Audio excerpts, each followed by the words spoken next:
And we're live. Yes, we are.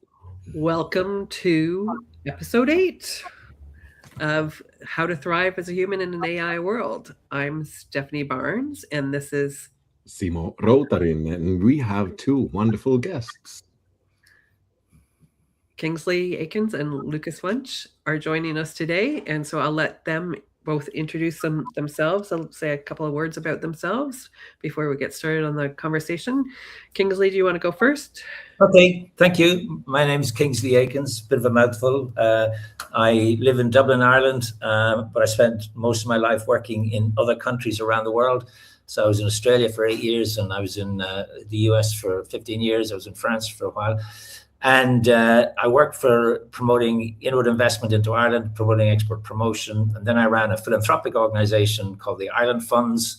The first event we had was so unsuccessful. The only reason we had a second event a year later was to pay for the first event, and that's $750 million ago. So I'm fascinated by that. But when I look at what was the driver in all those different parts of my career, it was building relationships, it was people, it was networks. So I'm fascinated by the evolution of networking, both online and offline. I'm looking forward to talking about it. Great, thanks. And Lucas, you were with us last year, so Yeah, I was about to say, yeah, good to be back here. I'm Lucas, based in Munich, Germany. I'm working for an IT consultancy as head of knowledge. Spent quite a big proportion of my career working in consultancies and in knowledge positions. I just recently joined the German KM Association, GFWM, as member of the board and vice president. So, yeah, really excited to be back, and I think the topic is yet as relevant as it was last year. So, let's see what we find in terms of talking points for today. yeah, great. Thank you both. And thank you for joining us. We're glad to have you here.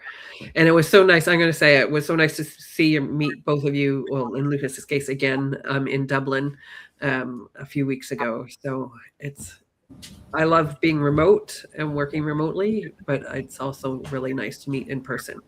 And someday Simo and I may meet in person. Yeah, working on that. Okay, I see. We've been doing these things. Simo and I have been working together for what? It's going to be almost 3 years now, because it was when I was in Berlin. I think it's over 3 years. This is the fourth year. Fourth Yeah. year, yeah. We've never met. So, Wow. yeah. Mm. So it's possible to thrive in an AI world, in a remote It's possible world, to have a relationship, a working, working really good, relationship. intimate, fun relationship Yeah. online. Too. Yeah. Yeah. Now, Simo, before we got started, you were mentioning you'd heard about China banning AI from personal relationships. Yeah, it seems like China has banned Dubao and Gwen bots, which are kind of personal, intimate bots, bonding with humans or human bonding with them, but not other AI, not the productivity part, but only the personal relationship part. It's banned now, starting like July 15th. Oh, wow. Oh, so that's just recent then. Yeah. Yeah. That's, Which is interesting. I think one of the questions is that if it has to be banned as a health hazard, to prevent addictive behavior, like what does those AI personal relationship bots have that human relations do not have or possess? well, the AI is always there, right? Yeah. Mm. It never says, I have a headache. Yes. Yeah, maybe it has a bit more context than we have personally speaking, right? So just being able to access any information that's outside of the concrete situation. I keep hitting the wall of what I can remember and what I can take with me in terms of information and backlog and history, right? So maybe that's something where an AI can actually jump in and hey, 3.5 years ago you had, I don't know, pumpkin soup on September the 14th in the evening, right? So that's what I don't remember, but maybe that's one of the things it actually can help with. Mm.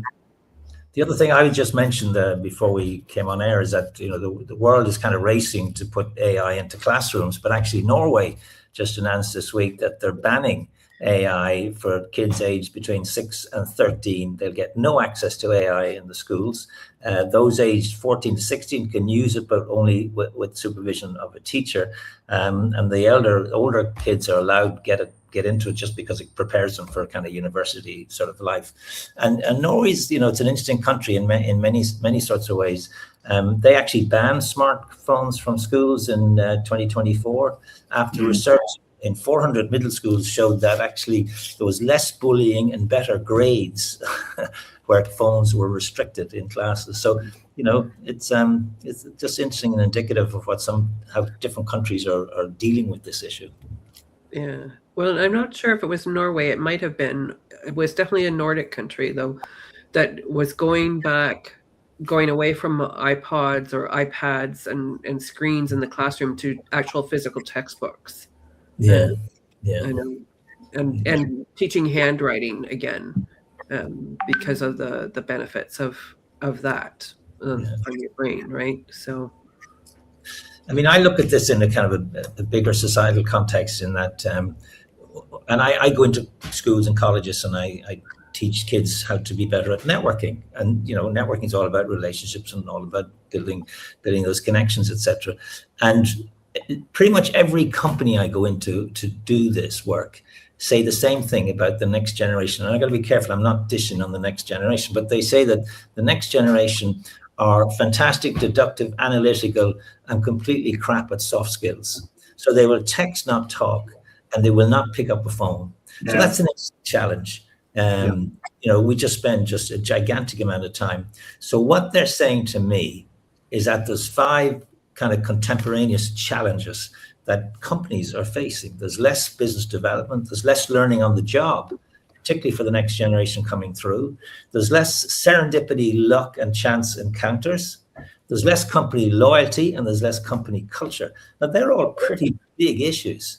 And I think the other overarching issue out there is perhaps the biggest crisis in the world today is loneliness and isolation. Yeah.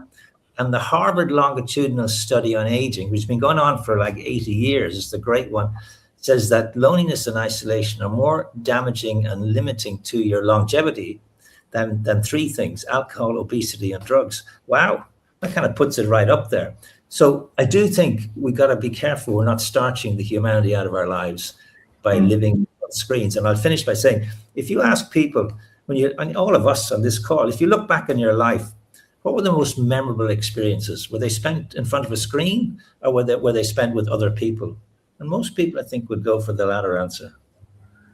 Yeah, it's definitely people for me. But yeah, and I wanted to ask you though, Kingsley, because of the work you do around networking, and that's something that I see has been, I think it was in the business context, seemed always a bit transactionalized, at least as long as I've been self-employed, in that I would go to these networking events and have salespeople come up to me and hand me their card and ask for mine, and then wander away and not talk to me at all, understand what I do. And I think that's gotten worse as time has moved on, because the data, it's all about the data, right? And Simo, are you waving your hand? I think I'm inclined to say that, loneliness. I do agree that the loneliness is a big growing problem throughout the world. And I would say that the main issue is not like, are we online or offline, but the quality of interaction we are having online or offline. Because it seems like the individualism, like the egocentrism and competition have been rising up, and they are the rising trends that leave us like being the winners or losers all by ourselves. We have to kind of like make our own future and fortune and, be self-made, but we are not, relying on each other's. We are not relying on the community. I think one thought that just crossed my mind is that maybe we need to distinguish a little bit between the work context and the very personal context, right? We talk about work-life balance, but in the end, what I do see with all the AI features being more and more integrated in our workspace is actually that it, to a certain degree, can be helpful, right? To have that whole topic of being available, the topic of organizing, structuring, context, pattern recognition, whatever, right? I think that can be a huge advantage actually in the work life, at least in white collar jobs, right? To have that sort of collaborator, right? You might want to call it agents. Some years ago, we talked about AI in general, right? Not sure what the next thing will be, but in the end, what we talk about from a business perspective is really that sort of companion that works with you, right? That accompanies you in your workday, that helps you organize your stuff, right? Up to MS Cowork, right? Like organizing your calendar in the Microsoft environment, right? I think that is to a certain degree helpful, and very much helpful as well. I think where it gets interesting is really when you move from the work environment or the co-work environment to your private lives and to your lives outside of maybe a white collar job, right?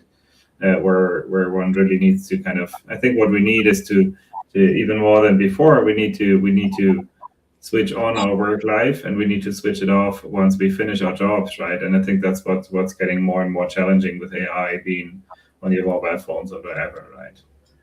Just a thought here. I think it's not that black and white in the sense of it doesn't need to be that black and white in the sense of AI is ruling everything, right? I think it's really important to really look at the specific use case here. But Kingsley, you wanted to add something? No, I'm just going to back up what Simo said. I think there's this kind of myth of individualism out there, and it's kind of a Hollywood notion that life is about the Lone Ranger, the Marlboro Man, the Wonder Woman, the rugged individual taking on the world and winning. It's all bullshit. Life's about connecting, collaborating, communicating. Opportunities don't float around on clouds. They're attached to people. If you're looking for an opportunity, you're looking for a person. So it's all about keeping that personality and character in there. And I'm not in any way against AI, but I think we have to think in terms of AI and rather than AR or, Yeah. And that balance is the struggle, It's not your genes, it's your connections. Yeah. I mean, and Stephanie, I mean, I agree with you. Networking, it has a lousy image. I mean, it conjures up images of insincere, inauthentic people late at night in the bar, flicking out business cards. You wake up in the morning, you find Stephanie's business card and they turn up your trousers. Where did that come from? What happened last night? Like it's just, the image is awful, but actually it's so necessary. I mean, because here's the two most important words in all our lives, and these two words are other people. You'll never get a job unless other people agree to it. You'll never get a promotion unless other people agree to it. You'll never get married unless other people agree to it. So what you're really saying is that other people hold the keys to our career progress. Decisions made by other people are going to have a huge impact on our lives. Yeah. But this technology is this tendency to make us intensely individual and alone. There's a woman called Sherry Turkle. Do you ever read her books? Alone Together is her book. And she says that, we have given up our identities to spending our time alone in front of a screen. And the statistics for the amount of time we spend in front of screens, and I'm guilty, are pretty incredible. The amount of hours in a week. Yeah. Are we now alone? Yeah. Yeah. We are? Well, four of us. We're not hermits, but we're all part of communities and entities and families, etc. I'm not against people who live more solitary lives, but I do think there's a balance there somewhere we got to get right. Yeah. I think it's about balance. We go too much one way or the other, and the truth is that it needs to be a balance, a middle ground.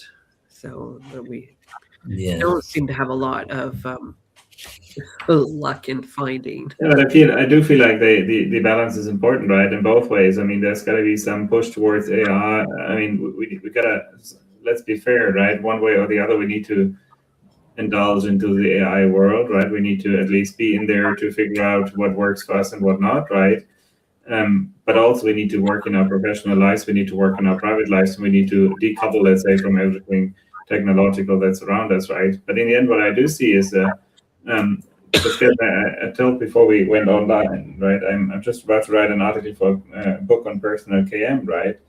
Where I talk about the what I call external calibration, right? So whatever we do in our very own context, whatever data we work on, whatever knowledge we work on, is at some point sooner or later needs to go through what I call external calibration, right? Which might be a community of practice, which might be peers, which might be an AI, which might be something else, right? In order not for us in order to externalize everything and to share everything with everybody, but in order for us to get really back to what I call orientation, right? In order to be oriented in a world where we have even more answers than we had before, right? I mean, AI is so good at giving you answers, maybe even on questions that you didn't ask or on questions that you didn't know yourself, right? I mean, haven't we all been there, right? So I think in that sense, it's really important, as you say, to find a balance between being very much in your business and very much and being very much outside of your own business, right? And apparently there's some personality traits that play into that, right? If you're an introvert or extrovert, obviously the extroverts will play more on the socializing part than the introvert, right? But what I would claim is really that the German saying of cooking in one's own soup, right, is really there's some reason behind it, right? I mean, as if you don't build those external connections, if you don't interact with others or technology, and that might be a new part, right? You are still in your own things, right? The thing about AI is that in most of the cases, right, you would need to tell it to think outside the box, otherwise it will most probably stay within the box of what you gave it as context, right? So I think the whole topic, Simon, we discussed it before, right? What's the human part, right? Thinking outside the box might be something that's more human than other things if you think about AI. Yeah, and also emotions, embodied experiences, and what Lucas, you said earlier about like we should be mindful of like how much energy or focus we put on work and how much do we put it on personal side, like things outside work. I'm interested in, could we combine these, like, because in Finland there has been like old companies, family-owned companies that are actually providing community to people who work in it. And there are some companies that actually are building a culture that's sustainable, and they feel like a family together, and they share stuff. And I'm in my dreams. I also say I would love to see more of that in work life, not only private life. And there's a wonderful comment from Melina, one of our participants. It's here. Yeah. Yeah, that's a fair point. Yeah. Yeah. There are more communal or community-based cultures that Western cultures are really individual, strongly individual. Yeah. Yeah. I think there's some variation to it as well, right? I mean, I would say the cultural aspect of, are you more of a relational culture, if you want to call it like that, right? More of a relationship-driven culture or not, is one thing. The other thing is what we put on top of it, right? So, I mean, if we are in a very individualistic culture and we put AI and all the abilities that it brings, right, it's a totally natural thing to further strengthen that individualism, right, and the autonomy of the individual, right? And one gotta ask oneself the question if that's good enough, if that's where we're heading or not, right? And I mean, there's always ways to intervene, right? Always ways to kind of add additional flavor, add additional connections, and so on, even in a very individualistic culture, right? And Kingsley, since you mentioned Norway, right? I accidentally used to live there for 5 years, so I know quite a bit about the Norwegian culture, right? And what I always keep telling people when they ask me how are the Norwegians, right? And maybe the Finnish people are even more extreme on that. What I keep telling them is that they are pretty much introverts, right? It takes a long time for them to acknowledge you as someone that's close to their heart, right? And once you get into that inner circle, you can't get out of there anymore, right? So I think that's maybe what distinguishes the Norwegian or some of the Scandinavian cultures from many others, right?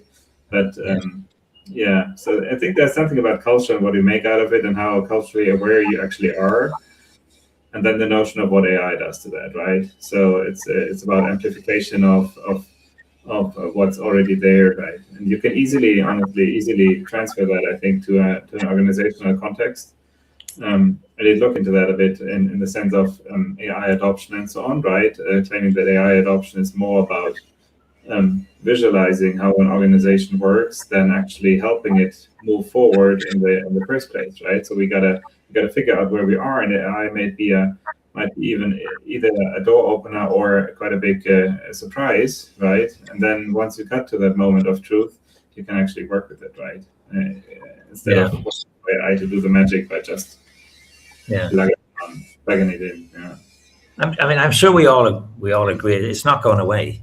I mean, it's here, and we got to figure out how to live with it. I mean, if I had said to you, maybe, I don't know, maybe 15 years ago, I'm in my Uber on my iPhone booking an Airbnb in Norway. I mean, the only word you would have understood would have been the word Norway. Those things didn't exist. So I think that the evolution is so incredibly fast that it's here and it's here to stay. We got to figure out. But we just got to make sure that we keep that kind of humanity going. I mean, Martin Luther King, the great Martin Luther King, you know, he said famously, "I have a dream." He didn't say, "I have a strategic plan." You know, when you think about it, I mean, I have a dream. It just catches you. It's wonderful, you know, and it says so much about humanity. A strategic plan. You sound like Accenture. You know? Yeah, I'm. It's so lovely that you mentioned that. The ability to dream. Yeah. Yes. That's human. Yeah. Well, and coming back to something that was said a few minutes ago, the stepping outside of the box, you know, the thinking, making different connections or asking different questions that may on the face of it appear unrelated and yet may help solve a problem. Yeah. So, I mean, curiosity is an important thing, you know, asking questions is an important thing. Because I think that, you know, we all understand the importance of physical health, and that's well entrenched in our societies. And increasingly, I think over the last maybe 10 years, mental health is a big issue. But I actually think the coming issue is social health, which I love you, Kingsley. That's so cool to say. Yeah. Oh, social health. Social health, yeah. I love that. And my dream is that we would harness AI to help us with that. Yeah. You know, with solutions like how do we actually get rid of the egocentrism and competition, and how do we, you know, get closer to each other as human beings? Let's ask AI to help us with that. Yeah. Well, look, I mean, Sima, I love to see what other people are doing, and then, as I say, borrow. I'm a founder member of an organization called CASE, which stands for Copy and Steal Everything. So figure out who does this. Central principles is to not bother to invent stuff if you can steal it. Yeah, that's right. Yeah, for sure. Mm-hmm. I love that. Yeah. Well, we have also with Stephanie, like many times we have come back again and again to the same thought that maybe we should first think of how to thrive as a human before we talk about how to use an AI to help with it. Yeah. Do we really need to ask AI how to have better social health, better social, you know? Yeah. I mean, I'm afraid we do have. Because I'm save you a lot of money. Leave the apartment and talk to people. Yeah, talk to strangers. Talk to strangers. Join, do some volunteer work. Go get a coffee and talk to somebody at the coffee shop. You know. But the AI could help us to train if it's a threshold. If you are socially afraid to do that, because some people are. And you could train with AI to what to say, how to approach people, and blah blah blah. It could help you with that. If it's too big threshold to go out and actually speak to a person. I mean, I think, you know, we tend to split into either extroverts or introverts, but I actually think a lot of us, I certainly think I am I'm an ambivert. In other words, I really enjoy social events. I love being out and about, but I need time on my own, and I need time to recharge, and I need to be away from everybody. But that's not to say I'm antisocial in any way. So I think, getting that balance right, but realizing that there's sort of three categories there. Yeah. And then I think, we all have to build our personal relationships. We got to build, our operational relationships with people with whom we work, and have a cordial and courteous, respectful relationship with these people. We need to have the strategic network of people who are going to help us get to where we want to get to. And now we all have to have an online network, because if I was to Google your name, Stephanie, the first thing that comes up is your LinkedIn profile. So I do a bit of work with LinkedIn here in Dublin. So European headquarters is here. 4,000 people in the office in here, and there's 1.4 billion people in the world on LinkedIn, which is pretty amazing. And here's the interesting statistic: less than 1% post anything. So we now have to have this online identity and an offline identity, and it offers opportunities, but also puts pressure. Yeah. Can I say something about extrovert and introvert labels? Because it's like, my experience is I call myself an interaction designer. So I kind of like working with psychological safety and how to actually do it, how to make a group safe. Not just making agreements about safety, but actually that people can feel safe in a group. And it can be done quite quickly. A group of strangers can be safe in my hands in like 1 hour. So it doesn't take like months or weeks or days even.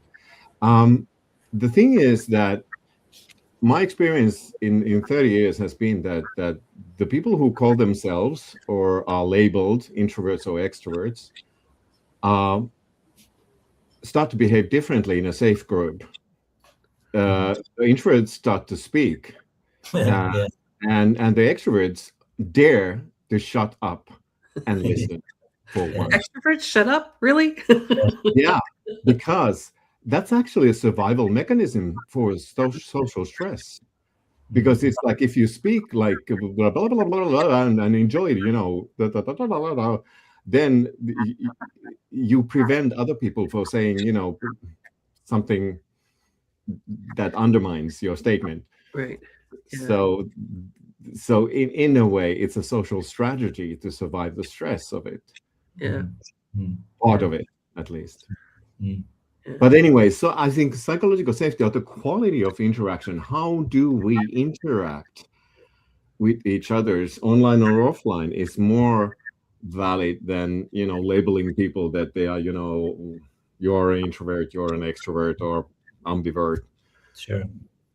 Yeah, agree with that. The other element I'm just wondering is I'm a big fan of the role of luck in our lives, and serendipity and chance. Those things have huge impact in our lives. So how does technology interact with those things? But put it this way, luck and chance don't happen lying in bed or sitting at your desk. They happen when you're out and about, when you're doing stuff, when you put your talents on display, when you talk to strangers, when you seek out unlike-minded people. So when you carry out all these kind of social activities. So this is where I think, AI can be a great tool, because it can help you get to and find people that perhaps you may have some interest in. But then that's as far as it goes. Then it comes down to you and your personality, your character. And there are all these sort of soft things, soft, squishy kind of things you can't measure, which become really important. I mean, we call them soft skills, or transversal skills, we sometimes call them. Yeah. But they are. And it always drives me a little crazy when I hear people saying soft skills, because they're actually that implies that they're not important somehow. And yet they're probably the most important skills that we have or don't have. Yeah. And they're transferable. I have a friend that calls them transferable skills rather than soft skills. Because if you learn to communicate and have a difficult conversation, it doesn't matter what situation you're in, what kind of company or organization you work for, you can have that conversation. You know how to have that conversation. But it's really hard to learn how to have those kinds of conversations. people I, struggle. I have kids in their 20s now, and they'd be pretty anti-AI, because the bottom rungs of the career ladder are being pulled away and Yes. replaced by more efficient, effective automation and et cetera. So, and I don't know if you saw Eric Schmidt, the founder of Google, gave his graduation address to students a couple of weeks ago. Yeah. And when he started talking about AI, and the entire audience started booing him. So it'd be very interesting to see, is there going to be a pushback from that generation who have been, not that active since Vietnam in terms of street protests, etc. Yeah. But I think I sense something out there at the moment. Yeah, there's definitely pushback against, like you say, the students that are just in university now, and the bottom rung on the ladder being pulled up. And I did hear about that speech and the booing. So lots of booing going on lately, it seems, for AI and other things. But but there's pushback against the data centers and the resources that they're taking up. A lot of I hear about a lot of that in the US and Canada.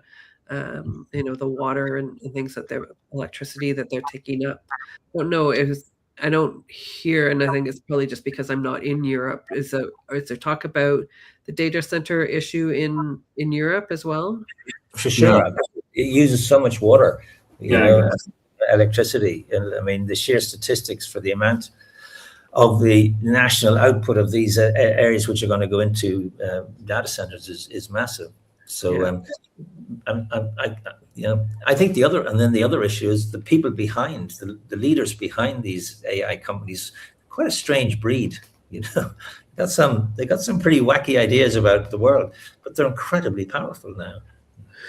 Well, and it comes back to something we were talking about, at least from my perspective, comes back at least in part to something we were talking about a few minutes ago, and that relationship and that social health, that ability to see the greater good and understand the greater good and the impact. So, we have these people that have billions of dollars. They could solve world hunger in the blink of an eye if they decided to liberate the cash from their bank accounts, and even on they've become so isolated in their competitiveness and wealth, this urge, I would suggest, to fill some kind of hole in their psyche with cash and not recognize it, the impact. I'm speaking in Scotland next week for a thing called Global Scot, the network of Scots from all around the world. They're having a big conference over there. And I'm going to talk about Andrew Carnegie. And Andrew Carnegie was a Scottish businessman who left Scotland impoverished as an 11-year-old and went to the US, and Carnegie Steel became a massive company, and he decided to give it all away. And he built libraries, and he built museums, and he built Carnegie Hall, and he built universities. I mean, we need some of that amongst the current crop, who genuinely think they can do something serious. So I do a lot of work with USAID, or I used to. It's gone. And literally millions of people will die as a result. And I think when the richest person in the world basically decides we shouldn't be helping the poorest people in the world, I think we have a moral dilemma there. Yeah, we definitely do. So, and yet there seem to be a lot of people that support. There's nobody out walking in the streets protesting, No. So no. Anyway. So, yeah, I don't know. There is pushback. I'm curious to see if it has any impact or not. YouTube, I read this morning something about YouTube had removed 16 channels that had millions of subscribers and billions of views because they were AI generated slop, and they weren't adding any value. So they apparently had identified at least 100 accounts that was a problem with. So but what is that telling us then? Is it telling us that AI slop is not good, or is it could we have taken some learning in the sense of how to how to engage people on the right topic, and the topic was wrong, or what do we think about that? Interesting question. Yes. I In think, the end, I mean, it takes a bit of time to build up that community, right? And let's pretend, I gotta say that, let's pretend that was a thoroughly built network and community and so on, right? What would we take that down as well? I mean, I don't know, like a CEO or president or whatever in our companies, right? In a big corporation, is it like chips just disappear because I don't know what? Because he's working with AI? I think there's a thin line. I mean, we definitely there is some AI slop out there, right? But and some pure AI slop channels. But where's the line going between fully AI generated content and content generated with the support of AI in the process, right? I think that's an interesting topic. Are you out, right? And I did look at a little bit at the algorithms and LinkedIn and so on, right? And apparently there's some mechanisms on AI generated content or AI supported content generated with AI support that's getting less impressions and so on, right? And I do feel like we need to look at that, right? Because I mean, let's look at the everyday work, right? Again, getting back to the business world, right, and what AI can support us with here, right? If I have a couple bullet points in mind and I can ask Copilot to draft that email, give the email the tone or the notion that it should have, am I angry, am I not, right, and so on, and build upon that, build the email back on that, and I, as a human, do double check the content, right? I mean, I wouldn't see no harm with that, right? Honestly, I haven't lived in the times where executives had their assistants who wrote their letters and they just signed them, right? I mean, what's the big difference here, right? I mean, yes, it was another human, but I mean, is that big of a difference? I think there's interesting things going on here. Yeah, fair point. Yeah, I think the whole topic of blaming. I mean, if it's pure AI slop and just spam, if you would, that's what you would call it a couple of years ago, right? If it's only spam, then I mean, yeah, maybe best to take it out. But how did they get to those millions of subscribers, right? And where do you draw the line between spam and slop? Yeah, things done with the right tools or appropriate temporary tools, let's say, right? I mean, 10 years ago or 30 years ago, we didn't send emails, we sent letters and fax, right? Now we're sending emails. In 10 years, maybe in 5 years, we send our agents instead of sending emails. Okay, but that's the tone of the time, let's say, right? Those are the technologies we use at that point, right? And as soon as you use that responsibly, and that's, I think, what we need to figure out and what needs to be checked. Yeah. So, I think we should be fine. I mean, why not? If YouTube had to ban AI creators to protect human ones, what does that tell us about whether our organizations are actually creating conditions where human work is irreplaceable? Is an AI response to that?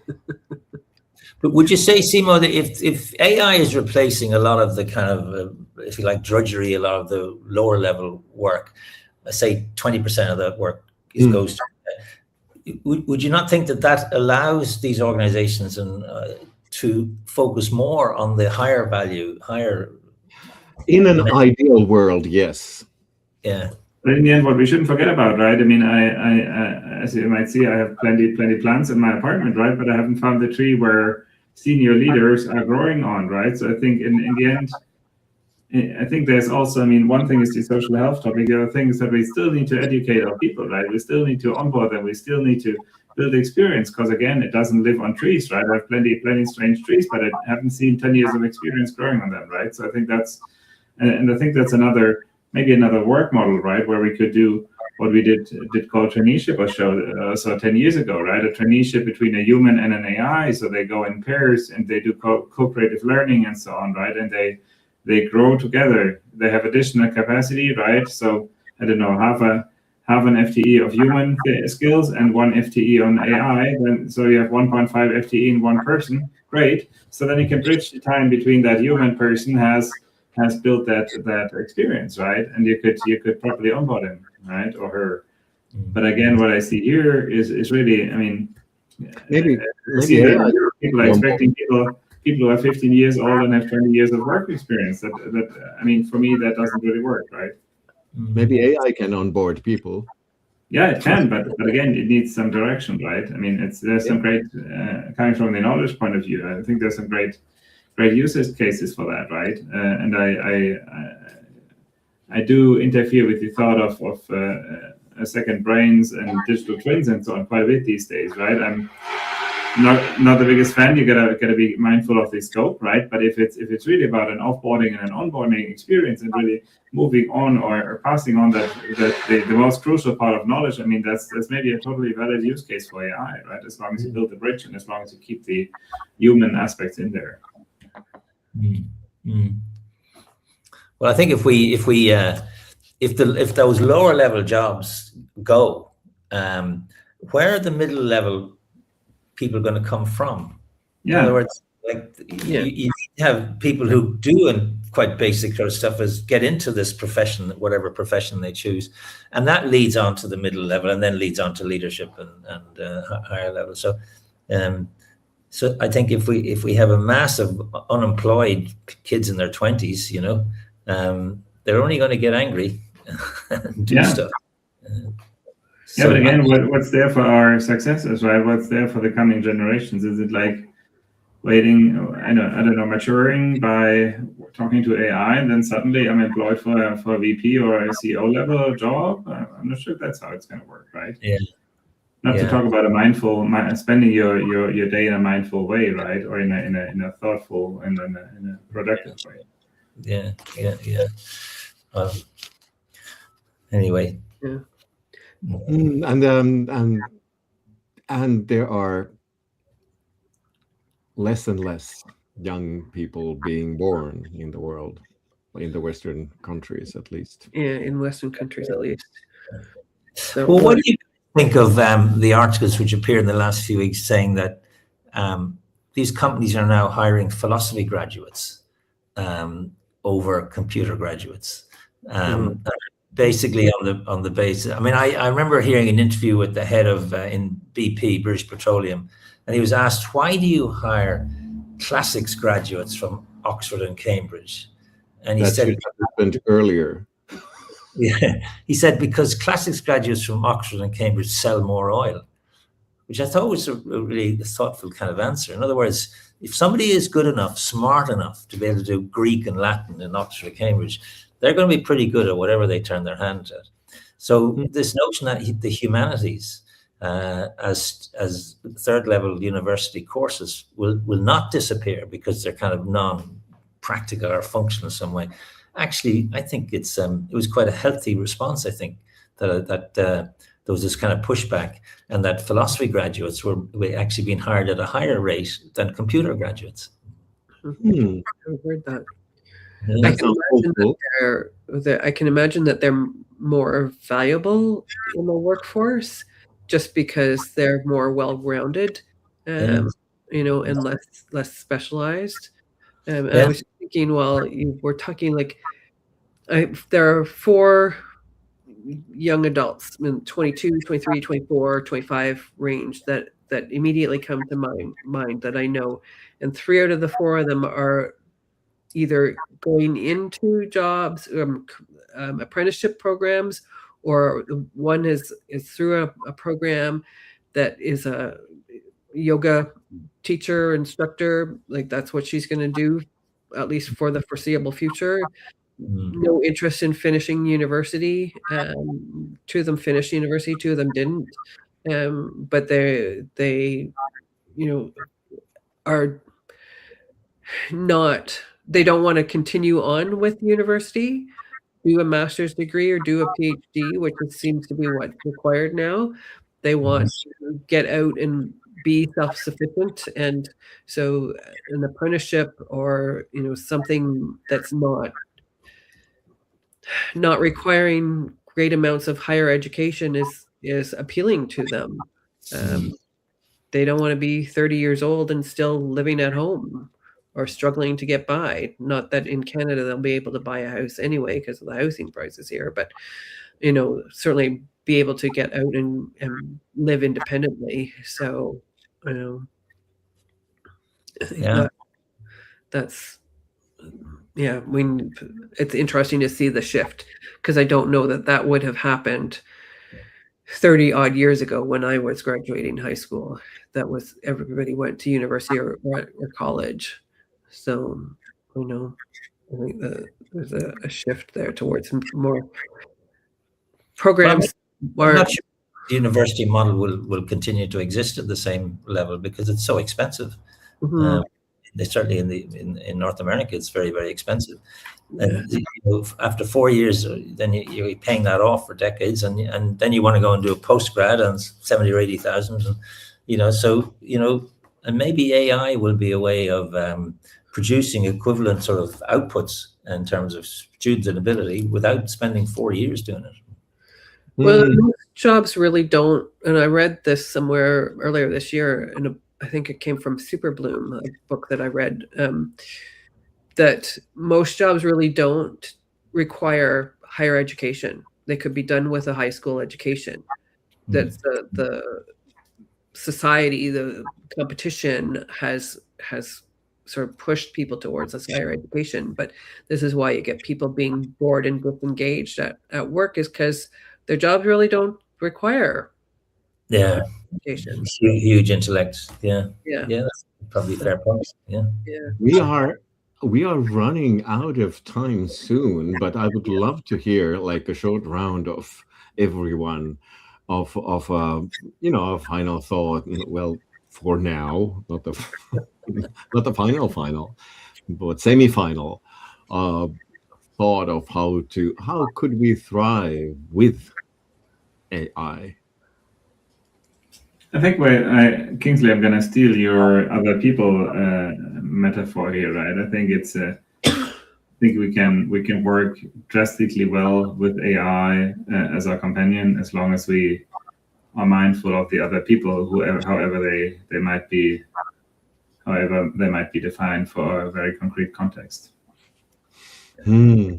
I think we can create super minds, which is a combination of AI and the kind of, if you like, the human intellect.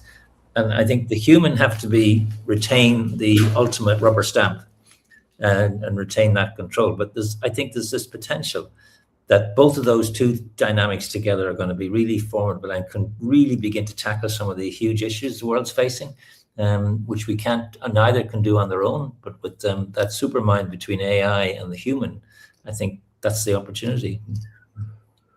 Yeah, I would love to see a world where we would harness AI to help us to be more human towards each other. Yeah.